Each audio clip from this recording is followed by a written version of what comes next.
Hello friends, welcome to the platform of Medias. आज हम grade 12 का चैप्टर पढ़ने वाले हैं, that is principle of inheritance and variations. तो बेटा, ये chapter is one of the most important chapters in biology.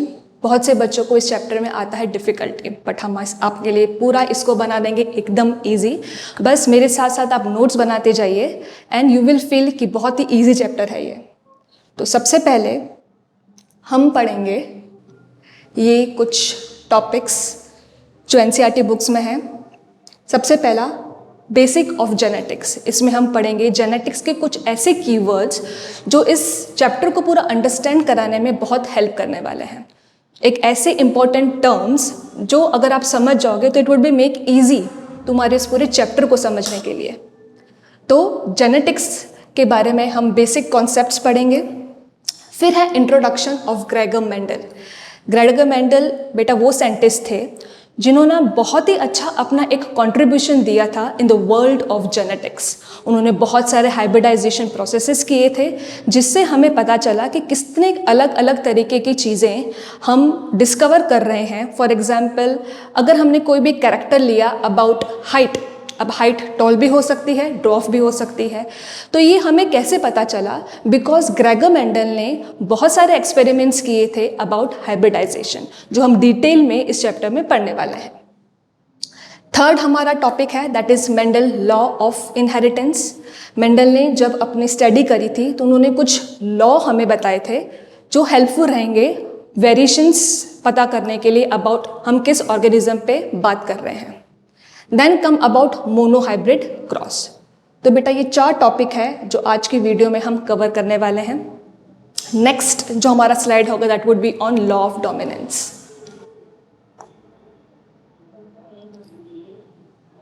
तो सबसे पहले बेसिक्स ऑफ जेनेटिक्स। बेटा जेनेटिक्स क्या है? A branch of science that deals with inheritance and variations. Inheritance बेटा क्या होता है कि कोई भी कैरेक्टर जो एक पेरेंट से अपने ऑफस्प्रिंग में जा रहा है। कैरेक्टर जैसे भी आप पकड़ लो अबाउट टॉलनेस, ड्वार्फनेस, ये क्या कैरेक्टर है? हाइट का कैरेक्टर है कि भाई जो पेरेंट्स हैं उसमें से अगर एक पेरेंट टॉल है और दूसरा पेरेंट का हाइट इज छोटा दैट इज ड्वार्फ, बट जो ऑफस्प्रिंग हुआ वो हुआ टॉल, और वही टॉलनेस उनकी दूसरे ऑफस्प्रिंग में भी गई। तो ऐसे बहुत सारे कैरेक्टर्स होते हैं बेटा जो पेरेंट्स से ऑफस्प्रिंग में जाते हैं। कैसे जाते हैं? थ्रू डीएनए जाते हैं, जो हम उसको आगे हम डिटेल में और पढ़ने वाले हैं। अब वेरिएशन क्या है? हमने इनहेरिटेंस का तो पता चल गया कि भाई ये कैरेक्टर ट्रांसपोर्ट कर रहा है। वेरिएशंस मतलब क्या? पेरेंट्स के जो ऑफस्प्रिंग है, अगर उनके 2 ऑफस्प्रिंग हैं, 2 बच्चे हैं, तो आपने देखा कि एक बच्चा है वो बहुत ही, उसका जो स्किन का टोन है वो बहुत ही ब्राइट है, बट जो दूसरा बच्चा है उसका स्किन का tone is brownish in colour, but है तो वो दोनों ही अपने पेरेंट्स के ऑफस्प्रिंग, बट दोनों ने कैरेक्टर दोनों ही पेरेंट्स का लिया है। लेकिन दोनों सिबलिंग्स के अंदर जो वेरिएशंस है वो हम देख सकते हैं कि एक बच्चा का कलर इज ब्राइट एंड दूसरे बच्चे का कलर इज मीडियम। ठीक है, फिर है अबाउट इनहेरिटेंस। जो बेटा हम ये ट्रांसफ़र कर रहे हैं कैरेक्टर्स, इसका जो पूरा जो प्रोसीजर होता है, कैसे अपने पेरेंट्स से कोई भी कैरेक्टर अपने ऑफस्प्रिंग में पहुंच रहा है, उसको हम बोलेंगे transfer of characters from parents to offspring is known as inheritance. Then come the next topic that is hereditary. Transfer of character from one generation to another. Parents से बच्चे में, बच्चे से उनके बच्चे में। तो ये करेक्टर्स जो generation to generation pass on हो जा रही है उसको हम बोलेंगे हेरिडिटी। फिर बेटा आता है next keyword that is variation, degree by which the progeny differs from the parents. अब ये प्रोगेनी क्या है? प्रोगेनी है बेबी, जो ऑफस्प्रिंग जो पेरेंट्स से है उसको हम बोलते हैं प्रोगेनी। तो जितने भी प्रोगेनीज बन रही हैं अपने पेरेंट्स में, सारे की सारी प्रोगेनी आइडेंटिकल नहीं होती है। अपने पेरेंट्स उसने कैरेक्टर तो लिया है, लेकिन हर एक प्रोगेनी के अंदर हमें अलग अलग वेरिएशंस दिखेंगे। एग्जैक्टली मतलब वो अपने पेरेंट्स का कॉपी नहीं है, आपको उनके अंदर वेरिएशंस दिखेंगे। अब नेक्स्ट है हमारा कीवर्ड दैट इज जीन। अब बेटा जीन क्या है? जितने भी हम ऊपर अभी बातें कर रहे थे अबाउट इनहेरिटेंस, ये कौन कैरी कर रहा है? ये जीन कैरी कर रहा है। तो जीन क्या है? Gene is a unit of inheritance. अब ये जो जीन है कहाँ प्रेजेंट है? डीएनए में प्रेजेंट है। बेटा हम लोअर ग्रेड से पढ़ते आ रहे हैं कि that what is DNA. DNA is actually a double helical structure जो क्रोमोसोम कैरी करता है, और क्रोमोसोम्स में ही क्या होंगे? हमारे जीन्स प्रेजेंट होते हैं। अब ये जो डीएनए का स्ट्रक्चर है, इसमें का जो एक सेगमेंट है बेटा, दिस एक सेगमेंट को हम बोलेंगे जीन। क्या बोलेंगे? जीन। जैसे इस डायग्राम में आप देख सकते हो, हम 3 सेगमेंट्स ले सकते हैं, ठीक है, 1 2 3। तो बेटा हर एक सेगमेंट में एक अलग अलग कैरेक्टर जो है वो बेबी के पास में जाएगा थ्रू द पेरेंट्स। तो डीएनए का एक segment is gene. For example ये जो पहला सेगमेंट है, इसने एक कैरेक्टर लेके गया अबाउट हाइट। ये दूसरा है जीन, ये segment for example hair colour लेके जा रहा है कि भाई बेबी का हेयर कलर क्या होगा? ब्राउन कलर होगा या ब्लैक कलर होगा। फिर थर्ड सेगमेंट अगर वो लेके जा रहा है कि बेबी का स्किन टोन क्या होगा? स्किन टोन क्या होगा? ब्राइट होगा, ठीक है, या मीडियम होगा। कहने का मतलब हर एक सेगमेंट जो डीएनए का होता है, हर एक segment of DNA is called as gene, और हर एक जीन एक पर्टिकुलर कैरेक्टर जो है जो हमारे ऑफस्प्रिंग को ट्रांसपोर्ट करता है। तो every gene has a information of particular trait यहाँ पे बेटा हम कैरेक्टर्स की जो बात कर रहे हैं, फॉर एग्जाम्पल हमने हाइट की बात करी, उस height is a character. And what is a trait? Trait means tallness और डॉर्फनेस ऑफ द हाइट। तो ट्रेट क्या हो गया? Tallness and dwarfness. अब बेटा जैसे कि डीएनए का जो स्ट्रक्चर है, इसमें आपको बहुत सारे दिखेंगे जीन्स। जीन अलग अलग लोकेशन में प्रेजेंट है। तो ये जीन का क्या हो गया? लोकेशन, जिसको हम क्या बोलेंगे? Gene locus. तो these all are the gene locus. Okay, चलो अब नेक्स्ट है एलील। अब ये जो एलील है ये क्या है? अभी हमने जीन्स के इतने बारे में पढ़ा कि जीन क्या होता है। तो जीन जब एक ऑल्टरनेटिव फॉर्म में प्रेजेंट किया जाता है, एलील, उसको हम बोलते हैं एलील। अब एलील होता है एक डोमिनेंट, एक होता है रेसेसिव। आपको इस वर्ड से ही पता चल गया होगा, डोमिनेंट मतलब अगर कोई दो चीज़ें या दो जने हैं, एक बहुत स्ट्रांग है और एक बहुत वीक है, दोनों के बीच में हुई लड़ाई, तो जीता कौन? Dominant character. सेम आप ये चीज़ यहाँ पे आप फॉलो कर सकते हो कि जब भी हाइब्रिडाइजेशन होता है between the dominant character and the recessive character, जीतेगा कौन? हर समय जो डोमिनेंट फेज में होगा। फॉर एग्जाम्पल अगेन हम हाइट का ले लेते हैं, तो डोमिनेंट फेज अगर हम बोले कोई कैरेक्टर, यहाँ पे अगर हम एलील ले रहे हैं तो it is a dominant character which can be exposed as T and small t as a dwarf character. This is a dominant character, this is a recessive character. ठीक है, अब इन दोनों के बीच में अगर हम हाइब्रिडाइजेशन करा दें तो ये सारे गैमीट्स हमें मिल सकते हैं। ठीक है, तो फॉर एग्जाम्पल कैपिटल टी एक एलील बना, कैपिटल टी एक एलील बना, स्मॉल टी कैपिटल टी एक एलील बना, और स्मॉल टी एक एलील बना। अब इसमें जहाँ जहाँ आपको कैपिटल टी दिख रहा है वहाँ वहाँ हर समय जो ऑफस्प्रिंग होगा वो क्या होगा? टॉल ही होगा। तो हमने यहाँ पे कितने टॉल हमको दिख रहे हैं? Allele 1, 2 and 3। तो कितने टॉल हमको मिले? एलील 3। और सिर्फ एक ये जो है जिसमें स्मॉल टी है, ये हमें एक ही मिला, दैट इज 1। तो क्या हुआ? 3:1। क्या हुआ? 3 इसमें हुआ हमारा डोमिनेंट कैरेक्टर और 1 हुआ हमारा रेसेसिव कैरेक्टर। अंडरस्टूड? चलो अब नेक्स्ट की वर्ड है या की टर्म है, that is genotype and phenotype.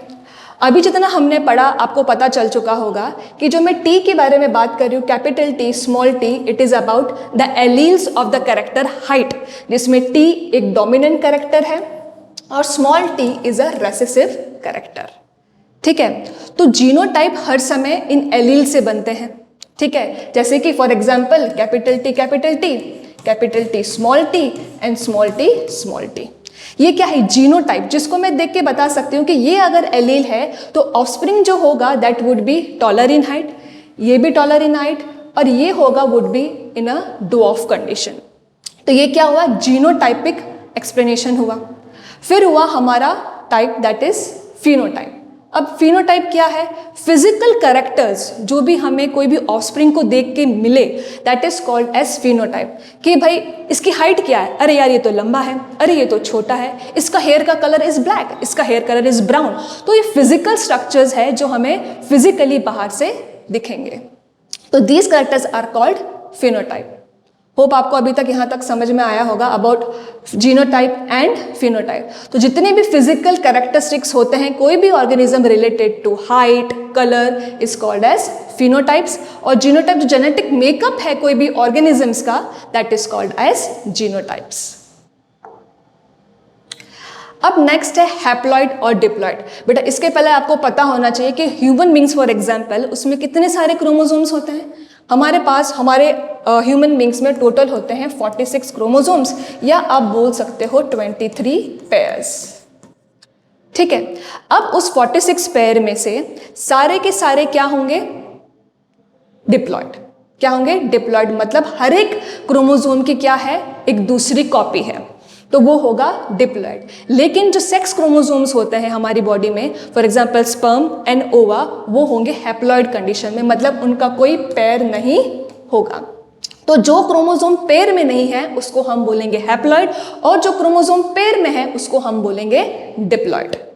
ठीक है, जो मैंने अभी बताया जो सेक्स क्रोमोसोम्स जो होते हैं जिसके अंदर सिर्फ आपको एक हैप्लॉइड सेल्स मिलेगा, वो क्यों हैप्लॉइड है? Reason behind, after fertilisation mother से उसने एन लिया, फादर से उसने एन लिया, फिर लास्ट में क्या बना? वो 2n, मतलब फादर का एन, मदर का एन। ठीक है, दोनों ही क्या थे? हैप्लॉइड। आफ्टर फर्टिलाइजेशन क्या बन गए? वो डिप्लॉइड। ओके, फिर है बेटा character and trait.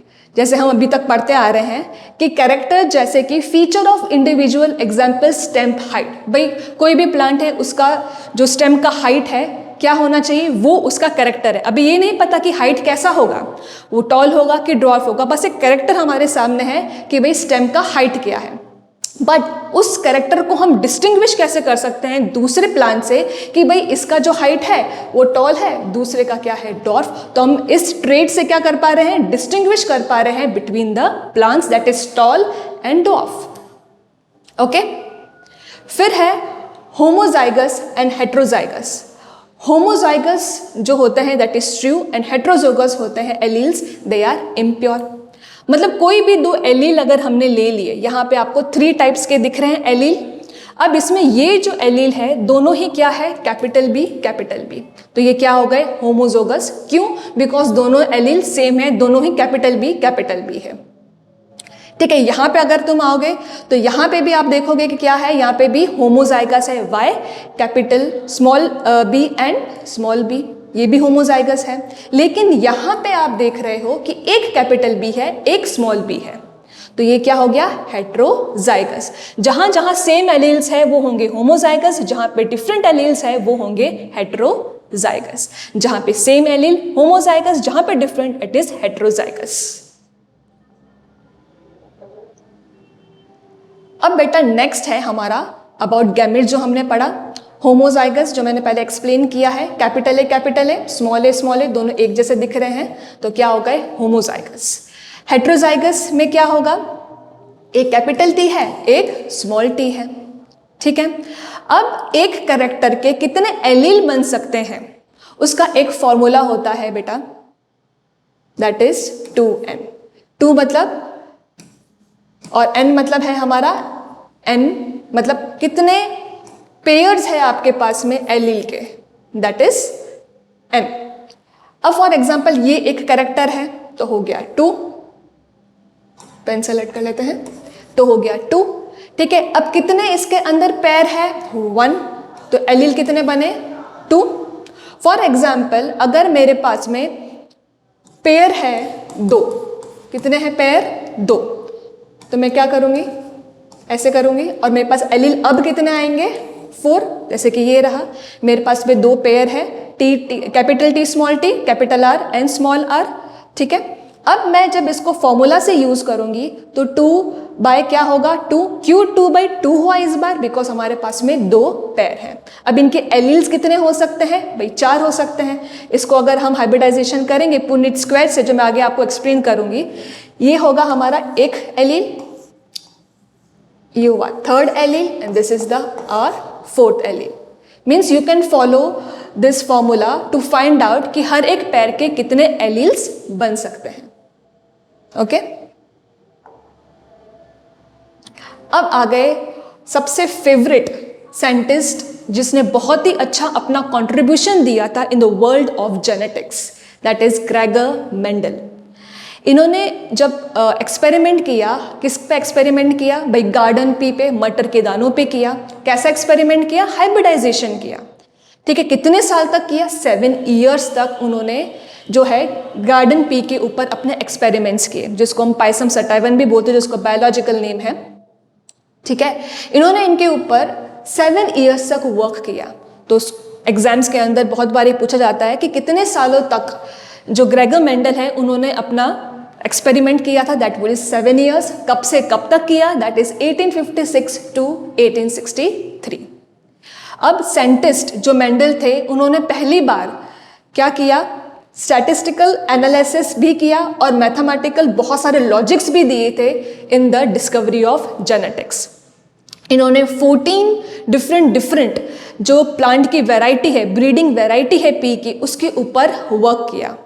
Mendel selected 14 true breeding plant varieties as a pair with a one similar except for one character or contrasting characters। मतलब कोई भी एक कैरेक्टर उन्होंने लिया और उस कैरेक्टर के डिफरेंट क्या थे, वेरिएशंस थे। मतलब 14 अगर उन्होंने पी प्लांट लिया है तो कितने पेयर्स हैं उनके पास, 7 pairs. 7 pairs of P plant जो अलग अलग कैरेक्टर के डिफरेंट ट्रेड्स शो कर रहे थे, उन सभी ट्रेड्स पे उन्होंने क्या किया, हाइब्रिडाइजेशन करके अपना रिजल्ट डिस्कवर किया। तो भाई पी प्लांट है क्यों उन्होंने चूज किया, कोई दूसरा प्लांट क्यों नहीं चूज किया, तो ऑफकोर्स कुछ अच्छे कैरेक्टर्स होंगे इसके अंदर, तभी मेंडल ने क्या किया, इस पी को अपने डिस्कवरी के लिए यूज किया। तो सिलेक्शन कैसे किया पी प्लांट का, क्यों किया कि बहुत ही इजीली उनको मिल गया पी प्लांट। बाइसेक्सुअल फ्लावर था, इजीली सेल्फ पॉलिनेशन कर सकता था, उसको बहुत ही क्या था, शॉर्ट स्पेन होता है, बहुत जल्दी उग जाते हैं, बहुत जल्दी मर भी जाते हैं। क्योंकि शॉर्ट लाइफ स्पेन है तो बेटा जितना हो सके बहुत सारे ऑफस्प्रिंग शॉर्ट टाइम में ही हमको मिल जाते हैं, इसलिए बहुत ही ईजी होता है इनको कलेक्ट करना इन शॉर्टर पीरियड ऑफ टाइम। अब जैसे ही उन्होंने पी को सेलेक्ट किया, एक कैरेक्टर को जब उन्होंने लिया तो उसके बहुत सारे कॉन्ट्रास्टिंग कैरेक्टर्स उनको दिखे थे। ठीक है, कॉन्ट्रास्टिंग कैरेक्टर फॉर एग्जाम्पल जैसे पी प्लांट लिया, ठीक है, एक पी प्लांट है उसका एक हाइट बहुत ज़्यादा है तो किसी का हाइट बहुत कम है, किसी मटर के दाने बहुत ग्रीन कलर के हैं तो एक बहुत येलो कलर के हैं। तो कलर ऑफ बीन्स या पीस भी क्या है, ग्रीन एंड येलो कलर। तो बहुत सारे उसने कैरेक्टर लिए और बहुत ही कॉन्ट्रास्टिंग अपोजिट ट्रेड्स उनको दिखाई दिए थे पी में, तो उनको परफेक्ट लगा ये पी प्लांट अपने एक्सपेरिमेंट में यूज करने के लिए। बिकॉज इतने सारे उन्होंने एक्सपेरिमेंट किए, इतने ज़्यादा उनको रिजल्ट्स मिले, तो इजीली ये एक्सेप्टेबल हो गया, इजी टू अंडरस्टैंड हो गया कि भाई डोमिनेंट कैरेक्टर क्या होता है, रेसेसिव कैरेक्टर क्या होता है, या डोमिनेंट एली क्या करता है, रेसेसिव एली क्या होता है। ठीक है, एक चीज़ है, कोई भी अगर आप एक्सपेरिमेंट करते हो, जब तक उसमें वैरायटी नहीं होगी कंक्लूजन तक पहुंचना is become very difficult. But P plant के अंदर इतनी सारी वैरायटी थी, इतनी सारी वेरिएशंस थी कि इतने सारे रिजल्ट्स मिले कि हम इजीली अब आइडेंटिफाई कर सकते थे या अंडरस्टैंड कर सकते थे कि what is a dominant allele और what is a recessive allele. ठीक है, यहाँ पे सेल्फ पॉलिनेशन भी हुआ, उन्होंने क्रॉस पॉलिनेशन भी कराया। बेटा 12th के जो लास्ट चैप्टर्स थे उसमें आपने फर्स्ट चैप्टर में पढ़ा होगा अबाउट इमैस्कुलेशन एंड बैगिंग। कैसे होता है कि भाई कोई भी आपने एक फ्लावर लिया, ठीक है, उसमें फीमेल पार्ट है, ये this is the female part and this is the male part. तो ऐसा कोई भी मेथड जिसमें हम जो मेल रिप्रोडक्टिव पार्ट है उसको कट कर देंगे, that is called as emasculation, that is called as emasculation. ठीक है, अब आपने हटा दिया, अब आपको कोई भी डिजायर्ड जो प्लांट है उसका पोलन ग्रेन आपने लिया और उसको स्टिग्मा पे पॉलिनेट करा दिया। अब पॉलिनेशन कराने के बाद में आप क्या करोगे, उसका बैगिंग करोगे। उसका क्या करोगे, बैगिंग करोगे। क्यों करना है बैगिंग? बिकॉज बैगिंग करने से क्या होगा कि इसी स्टिग्मा पे कोई दूसरा पोलन ग्रेन आके पॉलिनेट ना कर सके और हमारे एक्सपेरिमेंट क्या रहे, सिक्योर रहे। ठीक है, इसलिए हम इसका क्या कर देंगे, बैगिंग। तो क्रॉस पॉलिनेशन में उन्होंने कैसे परफॉर्म किया, इमैस्कुलेशन किया और क्या किया, बैगिंग टेक्निक यूज करी। अब देखो, जो मैं डिफरेंट कैरेक्टर्स की बात कर रही थी अबाउट द पी, क्यों ग्रेगर मेंडल ने पी प्लांट को ही यूज किया, उसमें आपको बहुत सारे कैरेक्टर्स और बहुत सारे आपको क्या दिखेंगे, ट्रेड्स दिखेंगे। उसमें कैरेक्टर क्या है भाई, सीड का शेप। सीड का शेप राउंड भी है, व्रिंकल्ड भी है। अब उसमें राउंड क्या है, डोमिनेंट कैरेक्टर है। रेसेसिव कैरेक्टर क्या है कि वो व्रिंकल, ज्यादातर आपको राउंड शेप में मिलेंगे, लेकिन कुछ कुछ व्रिंकल शेप के भी आपको सीड दिखेंगे ऑफ पी। फिर है सीड का कलर। सीड का कलर येलो कलर भी है और ग्रीन कलर भी है। पॉड का शेप फूला वासा है, ठीक है, और कॉन्स्ट्रक्टेड मतलब ऐसे सिकड़ू सा है, एकदम कॉन्स्ट्रक्टेड हो रखा है। फिर पॉड का कलर ग्रीन है, that is a dominant character, और येलो है, that is a recessive character. फिर है फ्लावर का कलर, जो डोमिनेंट ट्रेड दिखा रहा था, बार बार हाइब्रिडाइजेशन के बाद में जो डोमिनेंट कैरेक्टर शो हो रहा था उनके experiment was of violet colour flower. Recessive character था अबाउट व्हाइट कलर। अब फ्लावर की पोजीशन कैसी थी, एक्सियल थी और टर्मिनल थी, कि कुछ कुछ तो एक्सियल पे लगे हुए थे और कुछ कुछ टर्मिनल्स पे फ्लावर जो है प्रोड्यूस हो रहे थे। स्टेम का हाइट कुछ टॉल था और कुछ डॉफ था। तो इतने सारे कॉन्ट्रास्टिंग कैरेक्टर बहुत ज़्यादा बेनिफिशियल रहे फॉर ग्रेगर मेंडल अपने एक्सपेरिमेंट को प्रूव करने के लिए। ठीक है, फिर आता है अबाउट मोनोहाइब्रिड क्रॉस। अब मोनोहाइब्रिड क्रॉस मतलब जब आपके पास में एक जैसे क्या प्रेजेंट है, एलील प्रेजेंट है। ठीक है, एक जैसे एलील मतलब ये भी कैपिटल टी, ये भी कैपिटल टी, ये small T, this is a small T, दोनों क्या है, एक ही एलील शो हो रहे हैं, सेम एलील शो हो रहे हैं। अब इन दोनों के बीच में अगर मैंने हाइब्रिडाइजेशन किया तो एक यहां से आया और एक यहां से आया, क्या बना, capital T and small T. अब ये क्या हुआ, हेट्रोजाइगस है। क्या है ये, हेट्रोजाइगस टॉल हो गया। ये क्या था, होमोजाइगस था, ये भी होमोजाइगस था। ये क्या था, होमोजाइगस टॉल था, और ये था होमोजाइगस रेसेसिव बोल सकते हैं इसको, होमोजाइगसली ये डॉर्फ हो गया। ठीक है, अब दोनों का जब हाइब्रिडाइजेशन हुआ तो क्या मिला हमें, capital T and small T, that is a heterozygously ये क्या है, टॉल है। इसमें सेल्फिंग हुई, सेल्फ पॉलिनेशन हुआ, कोई तरह की ब्लेंडिंग नहीं हुई। कोई तरह की ब्लेंडिंग मतलब यहाँ पे कोई भी कैपिटल टी स्मॉल टी या कैपिटल टी स्मॉल टी यहाँ पे नहीं था, एकदम ट्रू इनके बीच में सेल्फ पॉलिनेशन करके रिजल्ट निकाला गया, and that was called as F1 generation. It was called as F1 generation, जिसके अंदर ना ही कोई ब्लेंडिंग हुई ना कोई मिक्सिंग हुई, दोनों ही क्या थे, प्योर कैरेक्टर्स थे। ओके, अब है F2 जनरेशन। ठीक है, F1 जनरेशन में हमने क्या पढ़ा था कि भाई जितने भी कैरेक्टर्स आपस में हाइब्रिडाइजेशन करा रहे हैं उसमें जो रेसेसिव, जो डोमिनेंट कैरेक्टर है वो हमको सबसे ज़्यादा दिखा था। हर समय कौन जीत रहा था, डोमिनेंट कैरेक्टर। ठीक है, अब F2 जनरेशन में क्या हुआ, F2 जनरेशन के अंदर हम प्रीवियस अगर स्लाइड में जाएं तो हमको क्या मिले था, capital T small T by capital T small T. अब इसका ही हम F2 जनरेशन में पुनेट स्क्वायर से इसको हम क्या कराएंगे, इसका रिजल्ट निकालेंगे। तो मैं आपको समझा देती हूँ कि कैसे हम पुनेट स्क्वायर को परफॉर्म करते हैं। किसके बीच में कराना है, capital T small T, capital T small T. अब इनके कितने एलील्स बनेंगे, capital T capital T, capital T small T. ठीक है, then will come about capital T and small T and small T small T. समझे? तो अभी according जो हमने पढ़ा था about dominant and recessive character, हम अभी पढ़ते आए हैं कि capital T is always a dominant character and small T is always a recessive character. अब इसमें बेटा कौन कौन से इनमें से अगर आप देख सकते हो एलील का रिजल्ट, उसमें कौन कौन से टॉल होंगे, क्योंकि यहाँ पे कैपिटल टी है तो पहला ये हो गया। फिर दूसरा कैपिटल टी यहाँ है तो ये भी टॉल हो गया, फिर तीसरा कैपिटल टी यहाँ है तो ये भी टॉल हो गया। तो रेशियो क्या आया टॉलनेस का, दैट इज 3। और एक सिर्फ स्मॉल टी प्योरली यहाँ पे प्रेजेंट है तो ड्रॉप कितना होगा 1, कितना हुआ 1। तो 3:1 क्या था हमारा फिनोटाइप रेशियो। ये क्या है फिनोटाइप रेशियो। हम उसको फिजिकली देख के बता सकते हैं कि भाई 3 यहाँ पे क्या थे टॉल प्लांट है और एक क्या है स्मॉल प्लांट है, इसकी हाइट क्या है ड्वार्फ है, ठीक है। अब नेक्स्ट आता है about genotypic ratio. Genotypic ratio क्या होगा, हर समय जीनोटाइप को दिखाएगा, वो हर समय क्या दिखाएगा जीनोटाइप। तो हमको क्या क्या जीनोटाइप दिखे, capital T small T and T.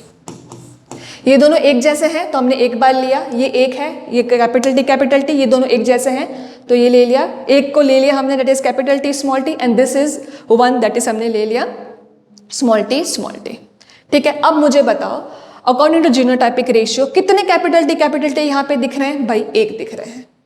कितने कैपिटल टी स्मॉल टी दिख रहे हैं, 1 और 2, ठीक है। कितना स्मॉल टी दिख रहा है ये वाला, तो 1।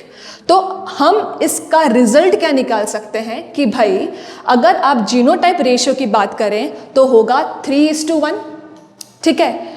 जीनोटाइप की अगर आप बात कर रहे हैं तो रेशियो होगा 1:2:1 और अगर फिनोटाइपिक रेशियो की बात करें तो ये होगा 3:1। अंडरस्टूड। ये हो गया हमारा 3:1 हमारा हो गया अबाउट फिनोटाइपिक रेशियो और ये हो गया हमारा genotypic ratio. Hope you understand कि क्या डिफरेंस होता है about phenotypic and genotypic ratio. Understood. अब इसमें से आपको पूछ सकते हैं फॉर एग्जांपल ये तुमको एक दे दिया है रेशियोज, इसमें से फाइंड आउट करो कौन सा होमोजाइगस डोमिनेंट है कौन सा होमोजाइगस रेसेसिव है। तो कैपिटल टी हमको क्या होगा प्योरली ये क्या देगा टॉल ऑफस्प्रिंग ही देगा, तो ये क्या होगा होमोलोगस या होमोजाइगस क्या हो गया डोमिनेंट कैरेक्टर। कैपिटल टी हमको पता है रेसेसिव है तो ये क्या हो गया होमोलोगस रेसेसिव, ठीक है। ये क्या है यहाँ पे कैपिटल टी भी है यहाँ पे स्मॉल टी है तो ये क्या हो गया हेट्रोजाइगसली डोमिनेंट कैरेक्टर। तो बेटा आज का टॉपिक यहीं पे फिनिश होता है। Thank you all. I hope कि तुमको जो भी मैंने आज समझाया है बहुत अच्छे से समझ में आया होगा, ठीक है। Hope we will meet soon और हमारा next topic would be Mendel's law of dominance. Thank you.